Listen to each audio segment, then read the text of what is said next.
Hi,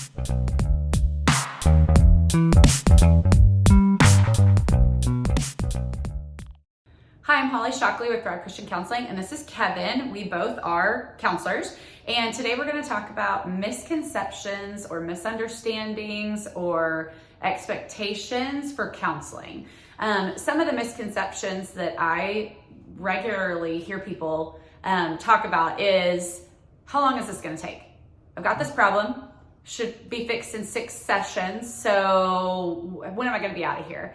I think that the time frame of counseling is a huge area that we need to, when we're walking into a counselor's office, understand that we didn't get here in 6 weeks. And so the problems that we have are not going to be looked at, reprocessed, and changed within a very short period of time.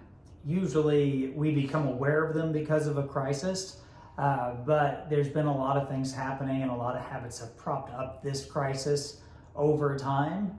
Up front, I esteem myself to be a fairly solid counselor, but I'm not going to understand your context in 3 sessions. I'm not going to understand you as a person, and hopefully that's a compliment. I had some fantastic teachers, but you're not in a book. There's not a book of you that's going to help me to understand all of the nuances, because if it were that easy, you would have already done it.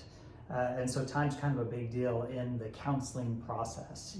Also, the idea that a counselor is just going to go with it. Like I'm here to affirm everything that you have. Well, one of the most dangerous things that a counselor can do is to affirm an irrational belief.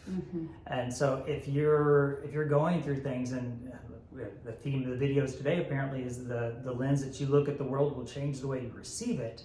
If your lens is been shaped by baggage and by injury, it's not going to be the world that you want to see. And so it's not always going to be just feeling good and leaving happy. Sometimes it's pretty unfortunate, and sometimes it's very difficult to go into the heat of some of the problems that have been there. Yeah, I think that when people are coming to counseling and their expectation is that the counselor is I just am going to talk about my problems and that's it. We want to help people talk about their problems because maybe they've never talked about that before, but we also want to identify, where did these problems come from, how did they get their start, and how are they going to impact where you're going unless some big changes start to happen. Another thing with marriage counseling, which is what I primarily do, is counseling will be their last ditch effort. We've tried everything else and we're going to try counseling because that's the last thing we're going to try. If you've already made up your mind that counseling is the last thing you're going to try, and if it doesn't work, then we're out, I think that you have a misconception about what counseling is in general. Yeah, the fix-it mindset. If the counselor could not fix your problems, well, if you were to go and create the next largest technology that was ever created, you become the new billionaire Elon Musk, you would not write me a check because of the counseling that you had. Well, it's because of you. No, and if you go out and you do something terrible, that's also on you. It's not the counselor's job to live your life. It's the counselor's job to go beside you to help you to figure out what's keeping you from living the life that you want to live. We can't claim your victories, and rightfully so. We can't claim your defeats, and rightfully so. How much work do you have to do? Because that's a misconception, that we'll do all the work for you. I don't know who that is. Yeah, going to counseling for 50 minutes a week will never do for your life what you making changes in between those counseling sessions can do for your life. So, I mean, put that number on paper. You have 50 minutes a week versus however many minutes there are in a week. And counseling is not the magic bullet. It is your diligence and your discipline and your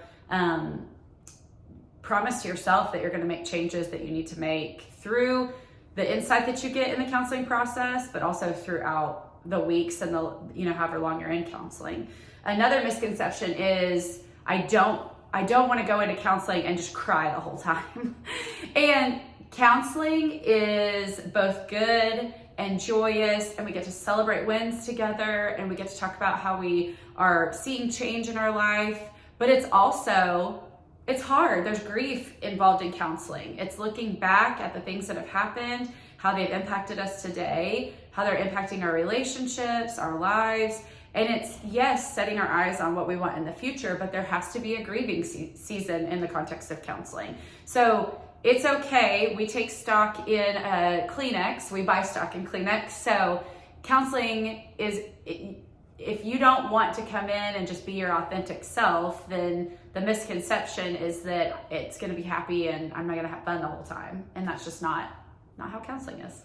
It's also not bad to cry, and it's also not bad to not cry. It's all in how you would handle it.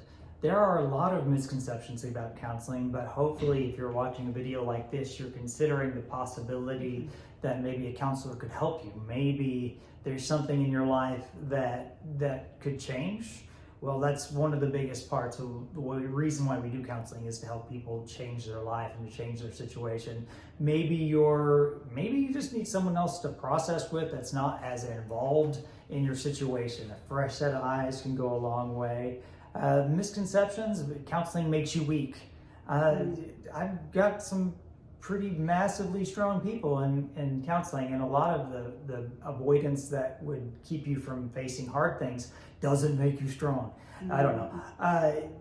There's a lot of misconceptions, but if you're on the right direction and you're asking questions like what is it counseling not, then you're going the right direction. You can call Holly, you can call me, either one of us would love to do some counseling with